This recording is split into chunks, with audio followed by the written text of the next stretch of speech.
Deccan voice, सुनो सच की आवाज। नेशनल अपडेट में खुशामदेद।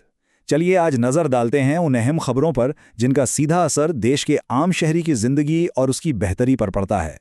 जी हाँ, इस बुलेटिन में हम बात करेंगे सेहत सुरक्षा से लेकर आर्थिक तरक्की तक उन सभी सरकारी कोशिशों और स्कीम्स की जो देश के हर कोने में लोगों की जिंदगी में एक पॉजिटिव बदलाव लाने का मकसद रखती हैं।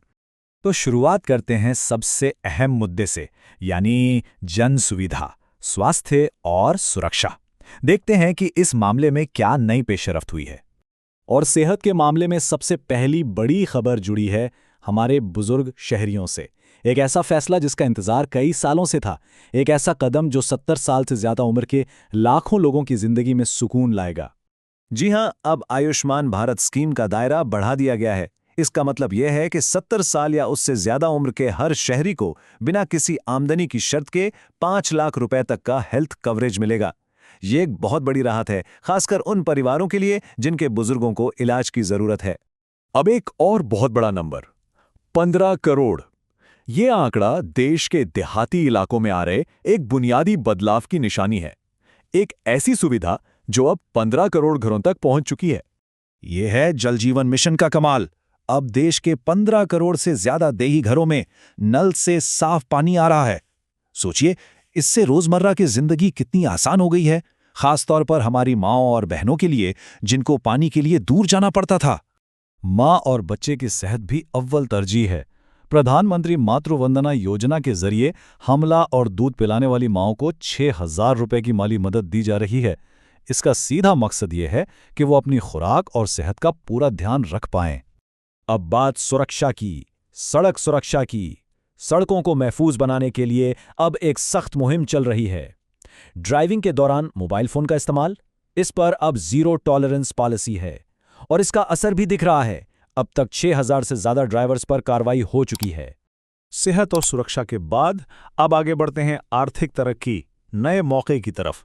देखते हैं कि माली मोर्चे पर क्या अहम खबरें हैं। छोटे कारोबार करने वालों के लिए एक बहुत ही बड़ी खबर। प्रधानमंत्री मुद्रा योजना में एक बड़ा बदलाव किया गया है। जो लोन पहले बिना गारंटी के 10 लाख तक मिलता था, अब उसकी लिमिट सीधे डबल यानी 20 लाख रुपए कर दी गई है। ये छोटे उद्योगों को आगे बढ़ने में एक बहुत बड़ी मदद साबित होगी।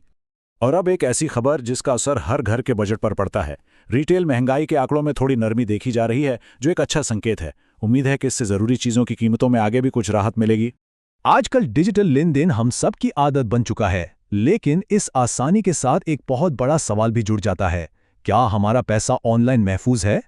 तो इसी सवाल का जवाब और ऑनलाइन फ्रॉड से बचाने के लिए रिजर्व बैंक ऑफ इंडिया ने एक मुहिम शुरू की है जिसका नाम है सही डिजिटल। इसका मकसद लोगों को यूपीआई और बैंकिंग फ्रॉड से बचाने के तरीके बताना है। इसमें खास ध्यान बुजुर्गों और पहली बार डिजिटल बैंकिंग इस्तेमाल करने वालों पर दिया जा रहा है। आर्थिक तरक्की के साथ साथ समाज की तरक्की भी उतनी ही जरूरी है। तो अब हमारा अगला सेगमेंट है समुदाय का विकास और गौरव। चलिए देखते हैं इस दिशा में क्या अहम काम हो रहे हैं।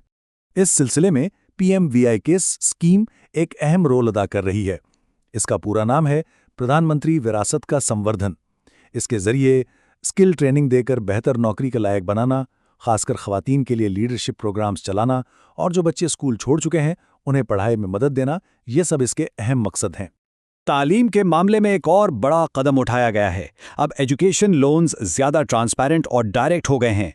एनएमडीएफसी यानी national minorities development and finance corporation अब लोन का पैसा सीधा स्टूडेंट के बैंक खाते में ट्रांसफर कर रही है। इसे डायरेक्ट बेनिफिट ट्रांसफर कहते हैं, जिससे बीच का कोई आदमी नहीं होता और पूरा फायदा स्टूडेंट को ही मिलता है। तरक्की के साथ साथ अपनी विरासत को संजोना भी जरूरी है। एक नई पहल के तहत डेक्कन की तारीख से जुड़े पुराने और कीमती दस्तावेजों को डिजिटाइज करके महफूज किया जा रहा है। ये इसलिए ताकि हमारा ये अनमोल खजाना आने वाली पीढ़ियों के लिए भी जिंदा रहे। तो इन सभी कोशिशों को एक धागे में पिरोने वाला जज्बा क्या है? वो है साझा प्रयास, सबका साथ। चलिए अपने आखिरी सेगमेंट की तरफ बढ़ते हैं। इसी जज्बे को ग्रांड मुफ्ती शेख अबू बकर अहमद ने अपने पैगाम में बहुत खूबसूरती से पेश किया है। उनका कहना है कि देश की तरक्की की कहानी में हर समुदाय की बराबर और महफूज भागीदारी जरूरी है और यही आपसी मेलजोल और भाईचारा हमारी साझी तरक्की की असली बुनियाद है। तो ये सारी स्कीम्स और जानकारियां एक जरिया हैं, लेकिन असली सवाल यह है कि सूचना से सशक्तिकरण तक का ये सफर पूरा कैसे होगा। ये सफर तभी मुकम्मल होगा जब हर नागरिक इन स्कीम्स के बारे में आगाह हो, जागरूक हो और इनका पूरा फायदा उठाए, क्योंकि जानकारी ही ताकत है और सबकी भागीदारी ही असल तरक्की है। अगर आपको वीडियो अच्छा लगा तो वीडियो को लाइक एंड सब्सक्राइब करें और नेक्स्ट आप कौन सा वीडियो देखना चाहते हैं कमेंट करके बताएं। पर हाँ, डेक्कन वॉइस न्यूज़ के चैनल को सब्सक्राइब करना ना भूलें और लेटेस्ट अपडेट से अपडेट रहें।